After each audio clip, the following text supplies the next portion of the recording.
Magandang araw sa inyong lahat. Ang ating tatalakayin ngayon ay tungkol sa trauma. Marahil ay narinig na natin ang salitang ito, ngunit ano nga ba talaga ang kahulugan nito? Sa presentasyong ito, aalamin natin ang mga uri, sanhi, epekto, at mga paraan upang makayanan at mapagtagumpayan ang trauma. Ang trauma ay isang matinding emosyonal at psikolohikal na reaksyon ng isang tao matapos makaranas o makasaksi ng isang nakakatakot, mapanganib, o masakit na pangyayari.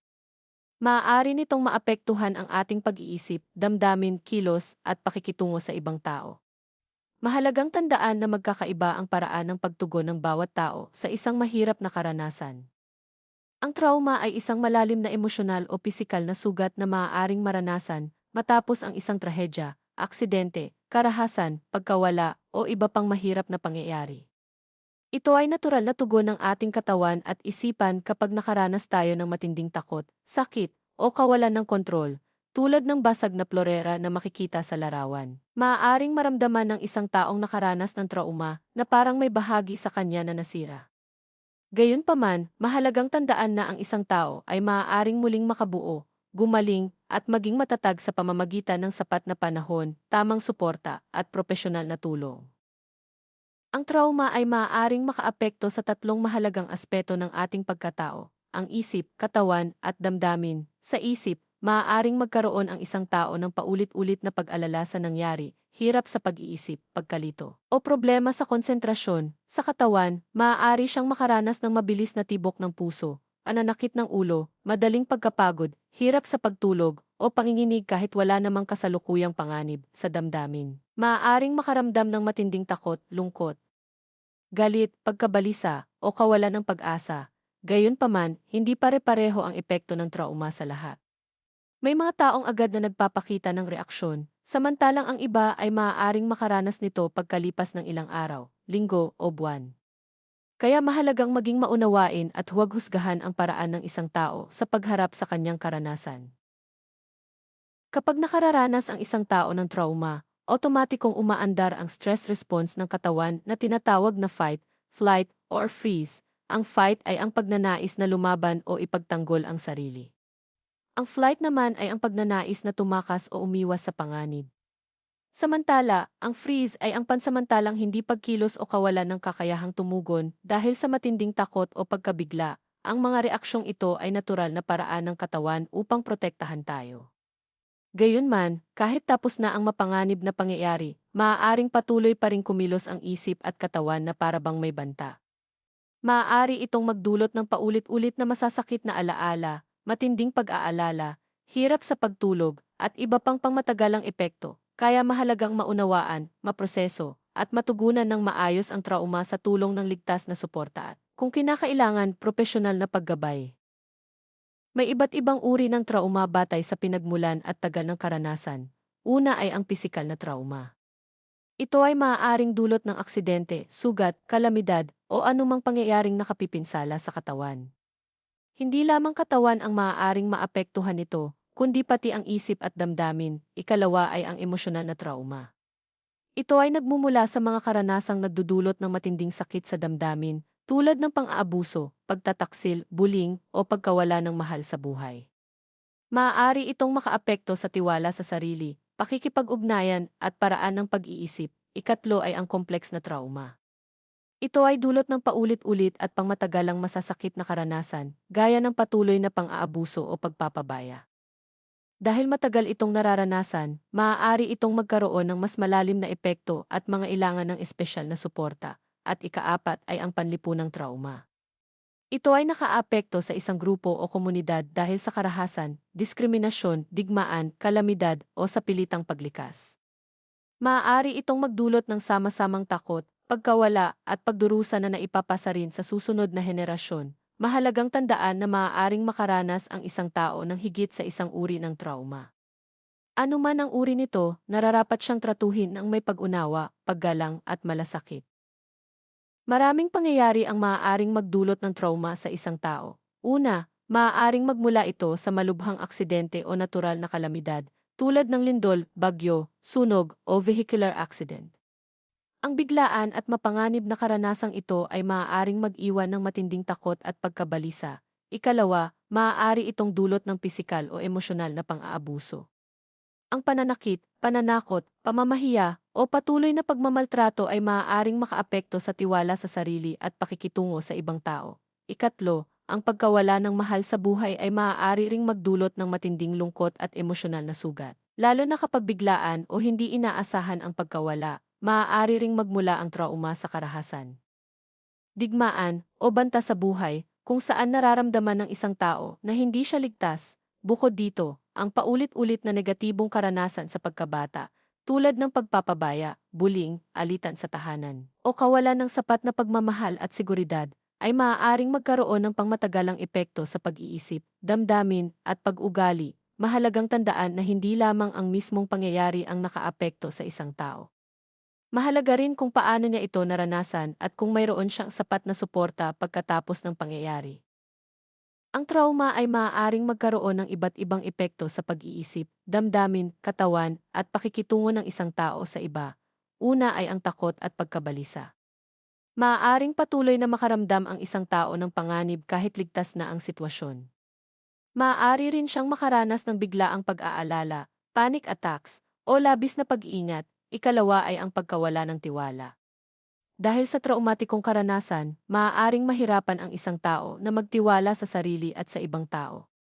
Maaari siyang umiwas sa pakikipag-ugnayan dahil sa takot na masaktan o malinlang muli. Ikatlo ay ang problema sa pagtulog. Maaaring magkaroon ng insomnia, bangungot, o madalas na paggising sa gabi. Dahil dito, maaari ring magkaroon ng pagkapagod, hirap sa konsentrasyon, at pagbaba ng kakayahang gawin ang pang-araw-araw na gawain. At ikaapat ay ang depression at anxiety o post-traumatic stress disorder.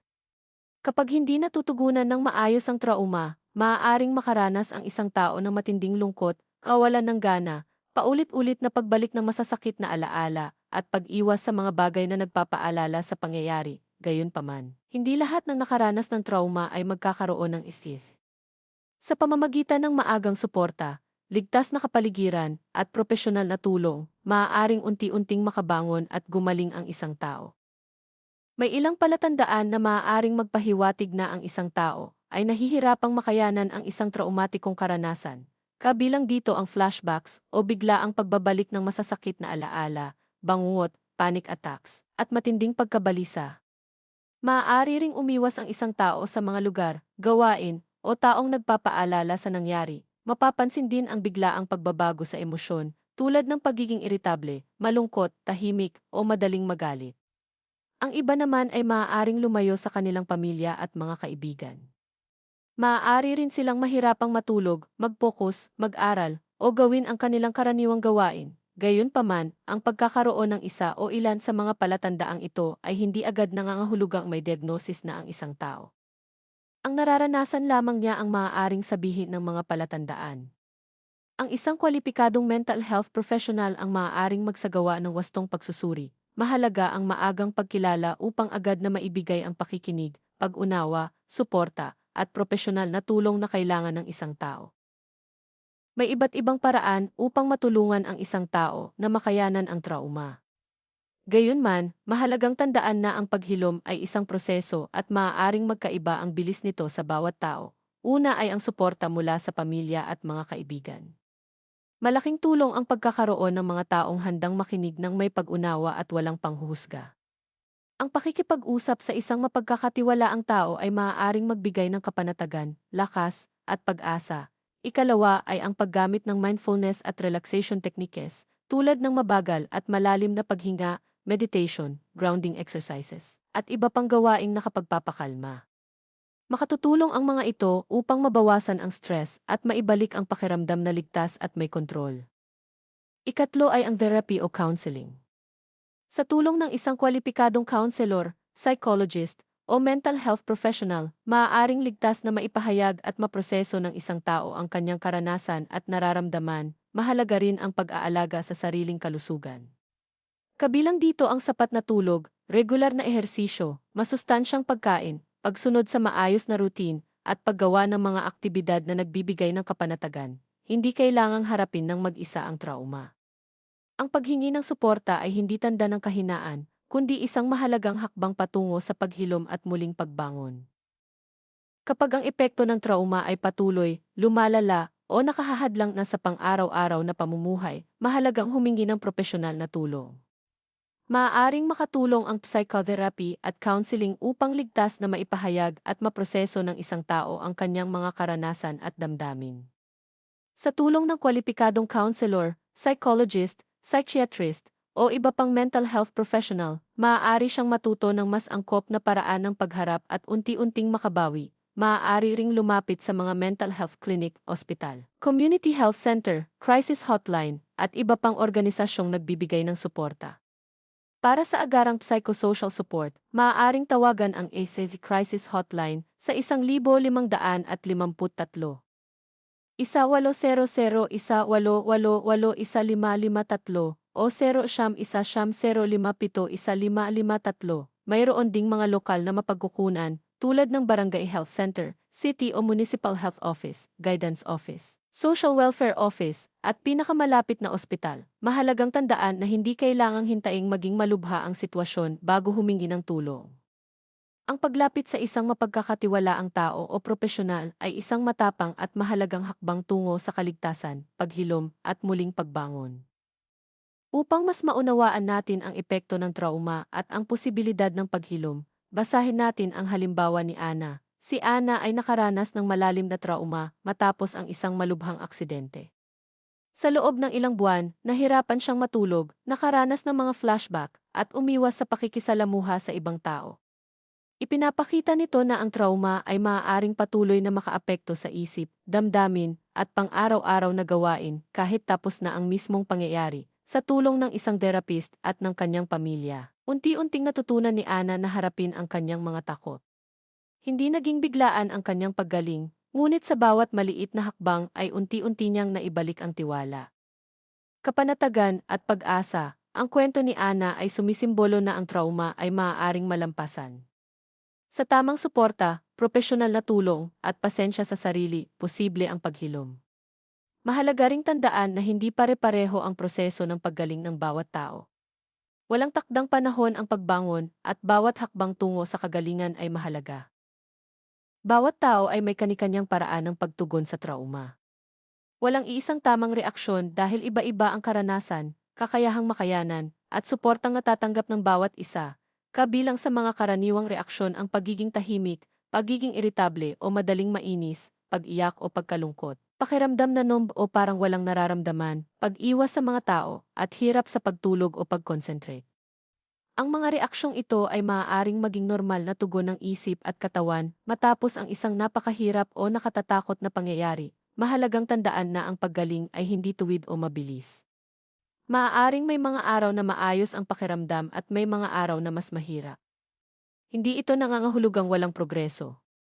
Ang mahalaga ay patuloy na maging maunawain at mahabagin sa sarili. Kapag ang mga sintomas ay nagpapatuloy, lumalala, o nakahahadlang na sa pag-aaral, trabaho, relasyon, at pang-araw-araw na gawain, mahalagang humingi ng tulong.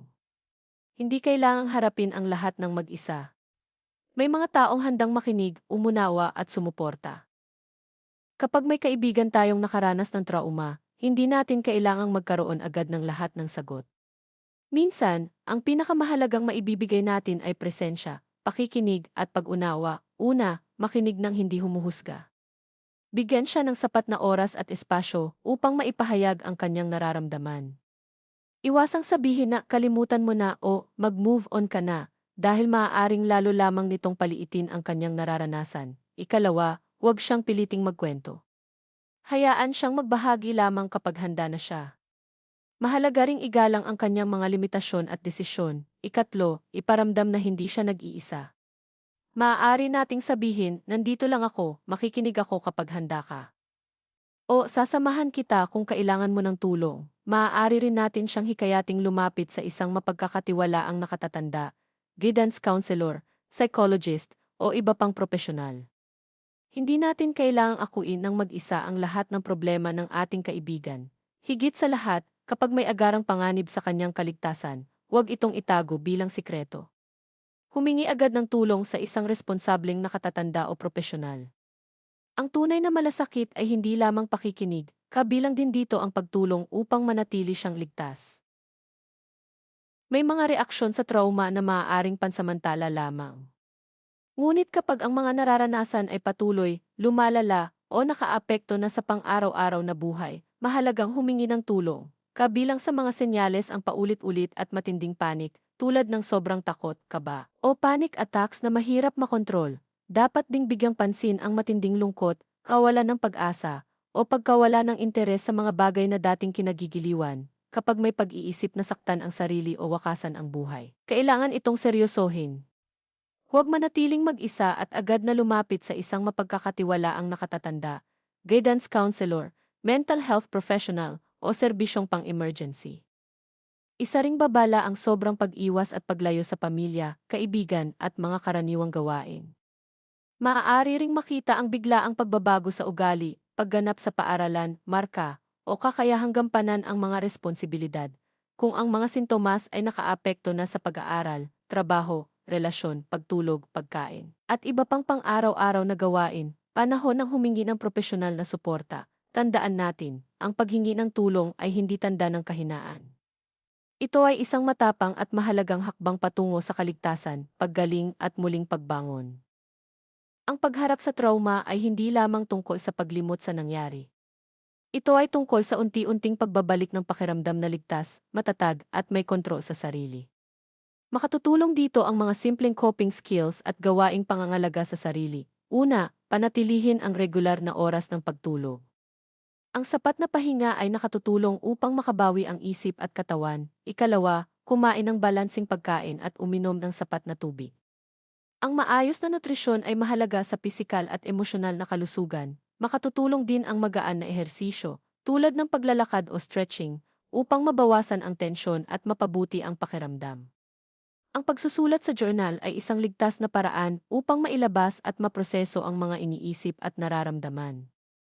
Maaari ring gawin ang mabagal at malalim na paghinga upang mapakalma ang katawan kapag nakakaramdam ng takot o pagkabalisa. Kung kinakailangan, maaaring pansamantalang iwasan o bawasan ang mga taong, lugar, o nilalamang nagdudulot ng matinding distress. Gayunman, mas mainam na gawin ito ng may tamang paggabay upang hindi maging permanenteng pag-iwas. Higit sa lahat, makipag-usap sa isang mapagkakatiwalaang tao. Hindi kailangang harapin ang lahat ng mag-isa. Ang suporta at koneksyon sa iba ay mahalagang bahagi ng paghilom. Tandaan, maging mahinahon at maunawain sa sarili. Ang layunin ay progreso, hindi pagiging perpekto. Isang maliit na hakbang sa bawat araw ay mahalaga. May mga palatandaan na hindi natin dapat baliwalain, lalo na kapag nagpapatuloy, lumalala, o nakaapekto na sa pang-araw-araw na buhay. Kabilang dito ang persistent panic o paulit-ulit na matinding takot at kaba, severe sadness o matagal na matinding lungkot at kawalan ng pag-asa, at self-harm thoughts o pag-iisip na saktan ang sarili o ayaw ng mabuhay. Isa ring red flag ang sobrang pag-iwas at paglayo sa pamilya, kaibigan, at mga dating kinagigiliwang gawain. Maaari ring mapansin ang biglaang pagbabago sa ugali, interes, o marka, pati na ang hirap sa pag-aaral, trabaho, at pang-araw-araw na responsibilidad kapag nararanasan mo o napapansin mo ang mga palatandaang ito sa isang tao. Huwag itong baliwalain o itago. Lumapit agad sa magulang, guro, guidance counselor, psychologist, doktor, o ibang mapagkakatiwalaang nakatatanda. Kung may pag-iisip o planong saktan ang sarili, huwag pabayaang mag-isa ang tao. Manatili sa tabi niya at humingi kaagad ng tulong sa isang responsableng nakatatanda o serbisyong pang-emergency. Tandaan, ang paghingi ng tulong ay tanda ng lakas, hindi kahinaan. May mga taong handang makinig, umunawa at tumulong. Bilang buod, ang trauma ay isang malalim na epekto sa isip, damdamin, at katawan na maaaring dulot ng isang nakatatakot, masakit, o mapanganib na karanasan.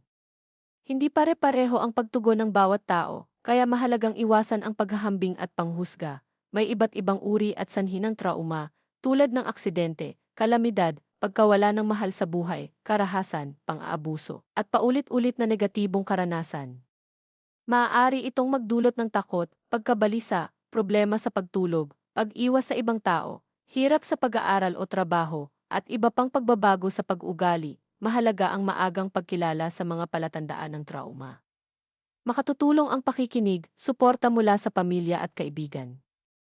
Self-care, healthy coping skills, counseling, at profesional na tulong. Ang pinakamahalagang mensahe ay ito, may pag-asa at may tulong na maaaring lapitan. Ang paghingi ng tulong ay hindi tanda ng kahinaan, kundi isang matapang na hakbang tungo sa paghilom, kaligtasan at muling pagbangon. Bilang pagtatapos, tandaan natin na ang trauma ay maaaring magdulot ng malalim na epekto, ngunit posible ang paghilom sa pamamagitan ng tamang suporta, pag-unawa, at propesyonal na tulong. Maging maingat tayo sa ating mga salita at kilos, sapagkat hindi natin laging nakikita ang mga pinagdaraanan ng ibang tao. Ang simpleng pakikinig, pagdamay, at pagiging naroroon ay maaaring maging malaking tulong sa kanilang pagbangon. Huwag matakot humingi ng tulong kapag kinakailangan. Ang paghingi ng tulong